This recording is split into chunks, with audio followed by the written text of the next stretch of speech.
10년 동안 시어머니를 모셨습니다. 새벽마다 밥을 짓고 아플 때는 밤새 곁을 지켰죠. 그런데 어느 날 가족들 앞에서 저는 집에서 쫓겨났습니다. 그해 겨울은 유독 일찍 찾아왔다. 11월 중순인데도 서울 북쪽 끝자락에 자리한 그 집 골목엔 눈이 무릎까지 쌓였다. 선희는 저녁마다 대문 앞을 쓸었다. 눈이 얼어붙기 전에 쓸어야 한다고 시어머니가 입버릇처럼 말했기 때문이다. 10년이 지난 지금도 선희는 그 말을 잊지 않았다. 어쩌면 그게 문제였는지도 모른다. 너무 많은 것들을 잊지 않고 살았다는 것이.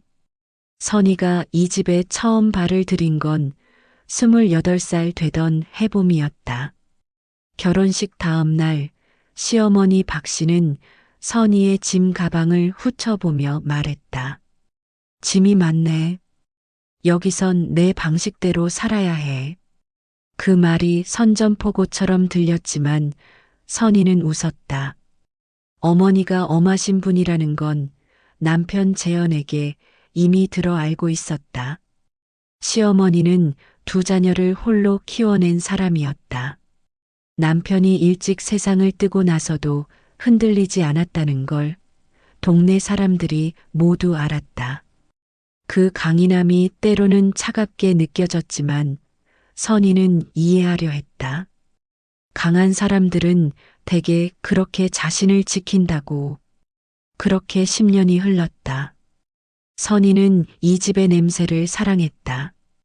장마철이면 오래된 나무 마루에서 올라오는 습한 냄새, 가을이면 시어머니가 담그는 간장 냄새, 겨울이면 연탄이 꺼지지 않도록 한 번씩 확인할 때 나는 매캐한 냄새. 그것들이 모두 선희의 일상이었다. 아이가 없었지만 그 빈자리를 집을 돌보는 것으로, 시어머니를 챙기는 것으로 채웠다. 재현은 바깥일이 많았고 시누이 수연은 결혼해서 일산에 살았다. 사실상 선희 혼자서 이 집과 이 노인을 지키고 있었다. 그런 날들이 10년이었다. 쓰러지던 날 밤 선희는 설거지를 하고 있었다. 부엌 창 너머로 눈이 소리 없이 내리고 있었다. 손이 찬물에 익숙해져 감각이 무뎌질 때쯤 안방에서 둔탁한 소리가 들렸다. 처음엔 시어머니가 뭔가를 떨어뜨린 줄 알았다. 그런 일이 종종 있었으니까. 그런데 이어지는 소리가 없었다. 선희는 물기를 채 닦지도 않고 안방 문을 열었다. 시어머니가 방바닥에 쓰러져 있었다. 어머니. 선희는 무릎을 꿇고 시어머니를 흔들었다. 반응이 없었다. 손이 떨렸다. 핸드폰을 찾았지만 보이지 않았다. 부엌에 두고 왔다는 걸 깨달았을 때 선희는 벌써 문 밖으로 뛰어나가고 있었다. 눈은 무릎까지 쌓여 있었다. 맨발이었다. 슬리퍼도 신발도 없이 그냥 뛰어나갔다. 눈이 얼마나 차가웠는지, 발이 얼마나 아팠는지, 나중에 생각해보면 그게 느껴지지 않았다는 게 더 무서웠다. 골목 입구에 세워진 이웃집 차 옆에서 핸드폰을 들고 서 있는 사람을 만나 도움을 받아 119를 불렀다. 구급차가 도착하는 동안 선희는 다시 맨발로 눈을 헤치고 안방으로 돌아가 시어머니의 차가운 손을 잡고 있었다. 괜찮아요, 어머니. 금방 와요. 금방. 구급대원들이 들어왔을 때 선희의 발은 붉게 부어올라 있었다. 한 대원이 발을 가리키며 말했다. 어머니, 발이. 괜찮아요. 선희는 시어머니 들것 곁에 붙어서 병원으로 따라갔다. 병원에서 사흘이 지났다. 뇌경색이었다. 다행히 빨리 발견해서 큰 손상은 없었지만 안정이 필요했고 당분간 집에 혼자 둘 수 없는 상태라고 의사가 말했다. 수연은 첫날 저녁에 한 번 왔다가 갔다. 아이들이 있어서 남편이 출장 중이라서 이런저런 이유를 대며 재현은 출장 중이었다. 연락이 닿았을 때 그는 당신이 있으니까 괜찮겠지라고 했다. 선희는 잠깐 멈췄다가 응이라고 대답했다. 사흘 밤낮을 선희는 병원에서 지냈다. 낮에는 간호사들을 도와 어머니를 챙겼고 밤에는 보호자 의자에 앉아 졸음을 쫓았다. 밥은 편의점에서 삼각김밥으로 때웠다. 옷도 갈아입지 못했다. 병원복도 화장실에서 얼굴만 씻고 다시 병실로 돌아왔다. 사흘째 되던 밤 어머니가 눈을 뜨고 선희를 봤다. 선희야, 어머니 깨셨어요? 어디 불편하신 데 있어요? 어머니는 한참 선희를 바라봤다. 무언가를 말하려다 멈추는 것 같았다. 선희는 물을 입에 대어드렸다. 어머니는 천천히 삼키고 눈을 감았다. 고맙다. 그 두 글자가 선희에게는 세상을 다 얻은 것 같았다. 눈물이 나올 것 같았지만 참았다. 이 정도면 됐다고 선희는 생각했다. 어머니가 건강하게 돌아가시면 그걸로 충분하다고. 그런 마음이었다. 퇴원날 수연이 왔다. 오랜만에 보는 시누이는 반가움보다 어딘가 낯선 긴장감을 풍겼다. 어머니를 휠체어에 태우고 복도를 걷는 동안 수연은 연신 핸드폰을 들여다봤다.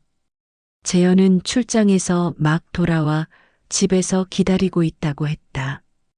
퇴원 수속을 마치고 택시를 기다리는 사이 수연이 핸드백에서 서류 한 장을 꺼냈다. 옳게 잠깐요. 선희는 받아들었다. 부동산 관련 서류였다. 어머니 명의로 된 집을 정리하는 내용이었다. 갑자기 이런 일이 생기니까 미리 정리를 해둬야 할 것 같아서요. 엄마 상태도 불안하고 괜히 나중에 집이 남한테 넘어가면 안 되니까. 남한테. 선희는 그 단어에서 손이 멈췄다. 남한테요? 수연은 이미 딴 곳을 보고 있었다. 어머니 건강이 더 안 좋아지시면 저희가 모셔야 할 수도 있잖아요. 그때 집 문제가 복잡해지면 곤란하니까요.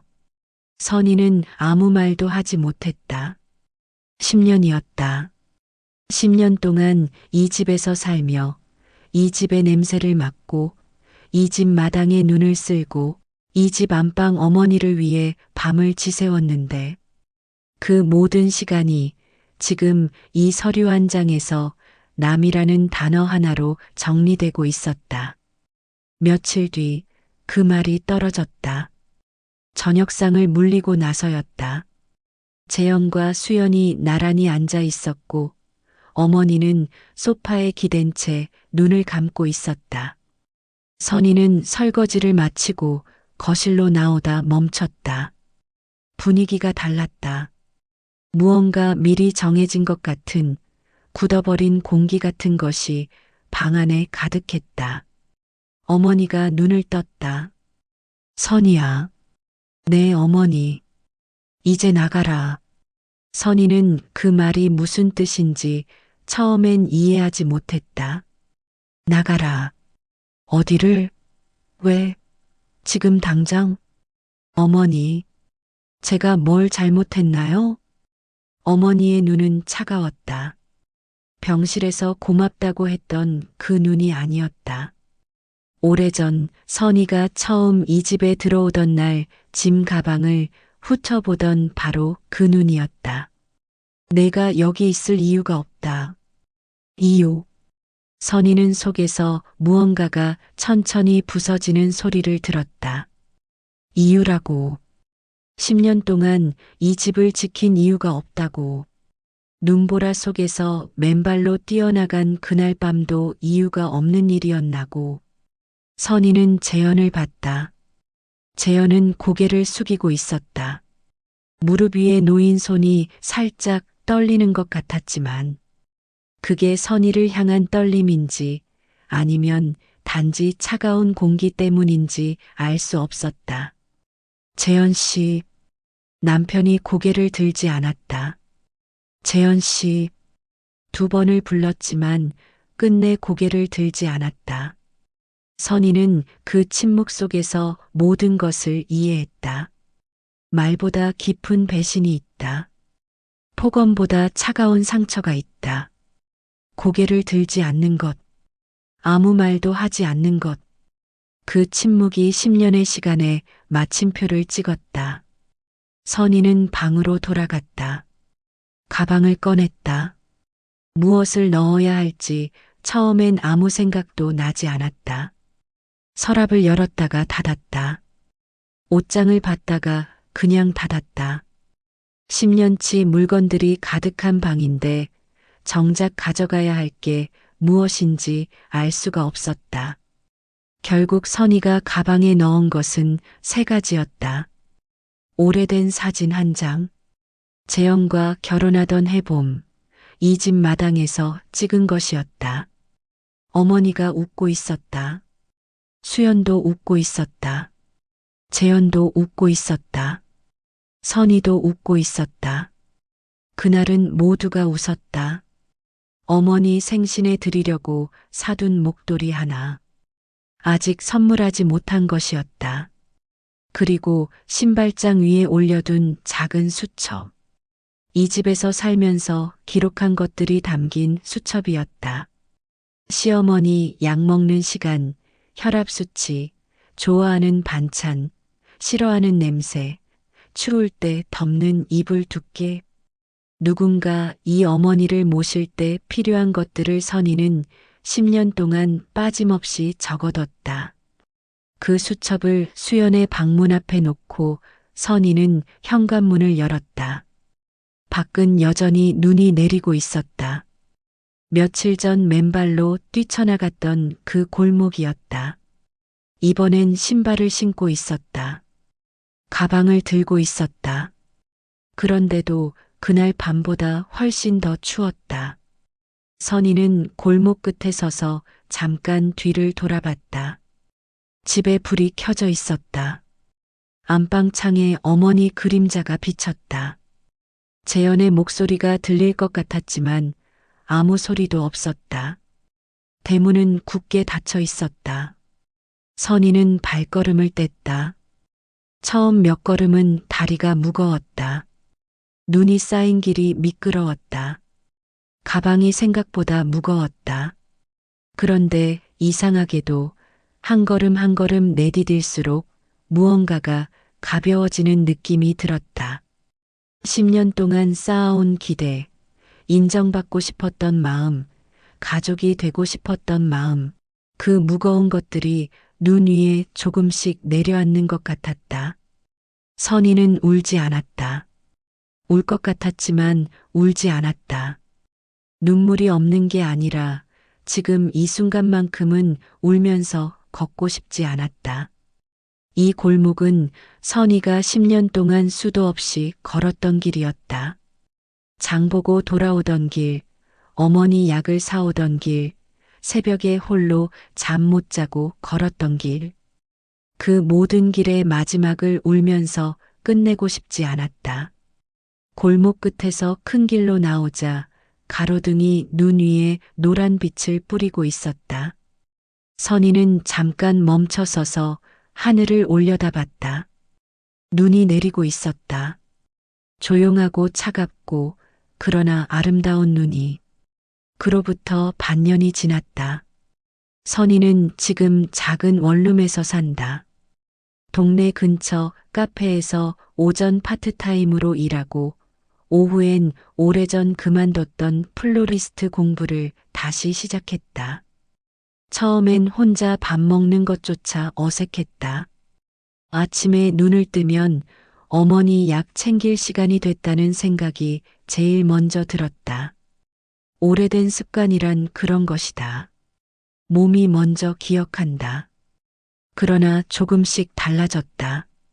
자신을 위해 밥을 짓는 것에 익숙해졌다. 아무도 간섭하지 않는 부엌에서 하고 싶은 걸 만들고 먹고 싶은 시간에 먹는 것. 그게 처음엔 외로웠는데 이제는 그 안에 자유가 있다는 걸 안다. 재현에게서는 한 번 연락이 왔다. 잘 있어? 선희는 한참 그 문자를 봤다. 답장을 쓰고 지우기를 여러 번 했다. 결국 보낸 말은 짧았다. 응, 그게 전부였다. 더 할 말이 없었다. 그 침묵이 배신이었다는 것, 그게 아직 아프다는 것, 그러나 그 아픔이 조금씩 옅어지고 있다는 것. 그 모든 걸 세 글자로 담을 수 없었지만 어쩌면 재현은 알고 있을지도 모른다.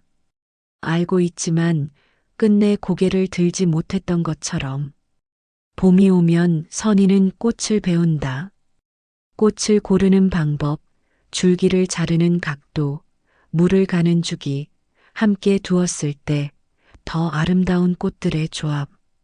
스승은 선희에게 말했다. 꽃은 억지로 피우면 금방 져요. 제 속도로 피어나게 내버려 두는 것, 그게 제일 중요해요. 선희는 그 말을 듣고 잠깐 눈을 감았다. 10년 동안 선희는 스스로를 이 집의 일부로 만들기 위해 너무 많이 애썼다. 인정받기 위해, 가족으로 불리기 위해, 필요한 사람이 되기 위해. 그 모든 노력이 남이라는 단어 하나에 무너졌을 때 선희는 자신이 얼마나 오래 제 속도를 잃고 살았는지 알았다. 이제 선희는 자신의 속도로 산다. 느리고 때로 흔들리고 가끔 그 집 냄새가 그리워지는 날도 있다. 하지만 괜찮다. 봄은 오고 있었다. 그리고 꽃은 제 속도로 피어나고 있었다. 10년 동안 저는 가족을 위해 살았습니다. 하지만 집에서 쫓겨난 그날 비로소 깨달았습니다. 누군가의 며느리로 사는 인생이 아니라 내 이름으로 살아가는 삶이 진짜 행복이라는 걸. 당신이라면 돌아가겠습니까? 아니면 새 삶을 선택하겠습니까?